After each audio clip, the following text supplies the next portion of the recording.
Hey everybody, Fishman here. Welcome to another video. Well, this is finally done, so it's time to make the swap. I need to remove the filter surround that's in the large U-shaped Paludarium at the moment and replace it with this.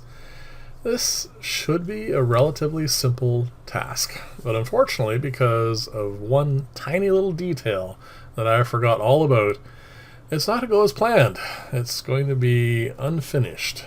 So this is the current surround. It's a series of planter pots, and as you can see, I didn't bother finishing up the disguise for this because the water pump's not running anymore, which is also part of the reason why I need to do this.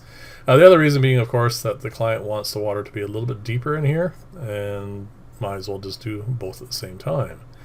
As you can see, the plants are doing really well. I mean, I'm very happy with that, and that makes this that much more difficult. I don't like uprooting plants in an established system like this just to change something around.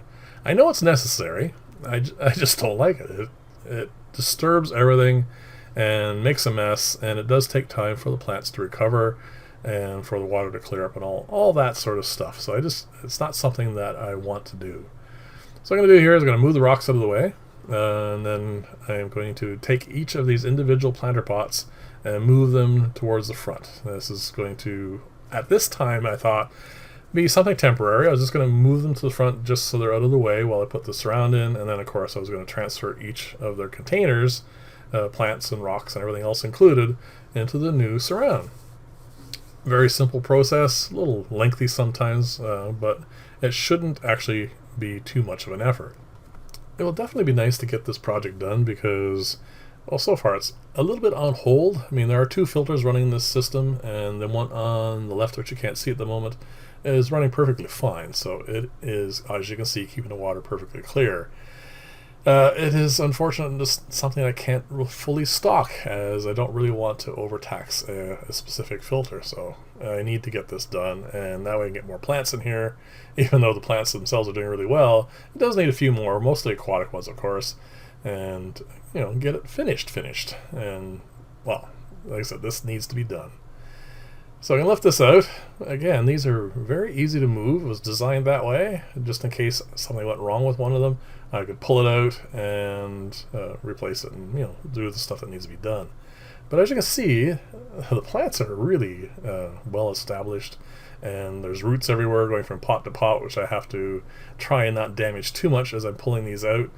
And like I said, it's something that I wish I didn't have to do. But I mean, they're really doing nicely, which is something I really like about this style of aquarium, or I guess I should say paludarium. It is quite lovely, and once established, they're just so nice. So we're getting close to where the filter is now, and this is as you can see, this pot is going to be a lot shorter than the first two I took out. I needed to leave room underneath, of course, for the water pump. Not a concern, obviously, with the second build, because it's going to be air driven, because I don't want to ever do this again. Like I said, it is something that just ruins a look. I mean, at least it's actually getting to the point where I really liked how it looked. The client actually liked it as well. But anyway, so this is where the pump is. And as I lift this up here, you're going to see, there it is. There's the culprit. The reason why I had to do all this.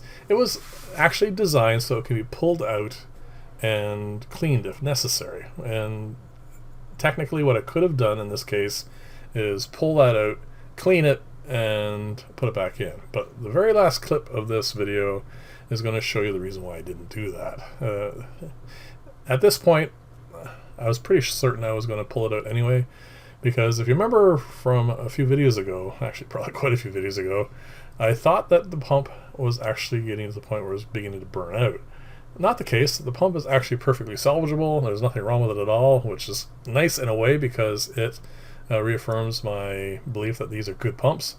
But now, if you're going to see here in a second, that is part of the problem. You saw how much effort that took to take off.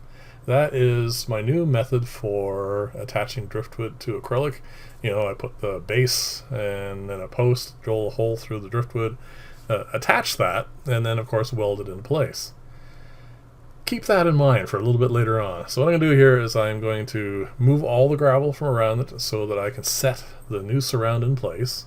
And like I said, this is the point where it should have been, well, practically half done as far as the job goes, but it's just not going to work out that way. So it takes a little bit of wiggling to get this in place, because there is still gravel and a few other things here. You're going to see in a second it's going to drop down, and this is where it needs to go down to. The one where my right hand is right now is perfectly fine. It's set in, but you look to where my left hand is, that side is up. It's not setting down in the water. As you can see, about halfway across, you can see the water line there, and that is because the rest of it is way too high. At this point, I'm not sure what it is. I just think it was a rock. I thought maybe it was just in the way, and I didn't have moved it out, and so I'm going to fiddle with this for a few minutes. The problem is, as you probably guessed by now, is that thin piece of 1/4-inch clear acrylic that I use to weld the peg and the driftwood into place. So it's very hard for it to fall off, and I don't have to, like I said, once it's on, you can see how much effort it took to remove it. I thought, well, that's the best way of doing this, and in reality it is. It's really nice. Unfortunately, I needed to plan for that. I needed to make the surround a little bit wider, not as nice and tight a fit as I made, because I didn't want to waste too much space in here. So that is how it looks now. I will have to wait until the next day they're open, which is going to be Tuesday, and I'll go in and I'll take care of that. And as you can see, there it is. That's the whole problem, the reason why I couldn't do this now. So I need to, at this point, cut that off. Very easy to do. Not enough time, unfortunately, to go back and to finish the job, so I will have to, like I said, wait till next week. But the thing is, now that this is out, the other thing I need to do, of course, is, well, pretty much remove all the material from that end of that whole arm of the Paludarium. Has to be completely cleaned out. This needs to set straight onto the very bottom with no rocks underneath it, so that's going to be a nuisance. And then reset the under gravel filter, get that all in place, and then put the surround on, fitting properly this time, and then of course set it all up. And then of course sometime in the interim between now and when I get that finished, I need to establish how I'm going to run the air part of this, because it's going to be done differently. It has to fit into the old system for the pump driven part. It shouldn't be too big a deal to arrange that, but you know, until I do it, you never know. So that's how easy that is to take off. I don't have to get it completely clean, of course, because this is going to be, well, inside the surround, and also there's going to be lots of rocks and everything else around it, but I do need to get it flush. So that is reasonably flush right now. The other thing I need to do, of course, is just clean that up a little bit, sand it down somewhat, just to make sure. There is a tiny amount of give in the distance between the two, just not enough for a 1/4-inch. So there you go. That's it. Last clip is going to show you the water pump and the reason why it wasn't working. I hadn't planned on this, but there was enough of a gap in the media in the filter that some small snails got in there, and then of course they grew up, and of course, as you can see, once they get big enough, they got in there and they blocked the impeller. So thank you very much for watching. Leave comments, let me know what you think about all this, and I will see you in the next video, and bye for now.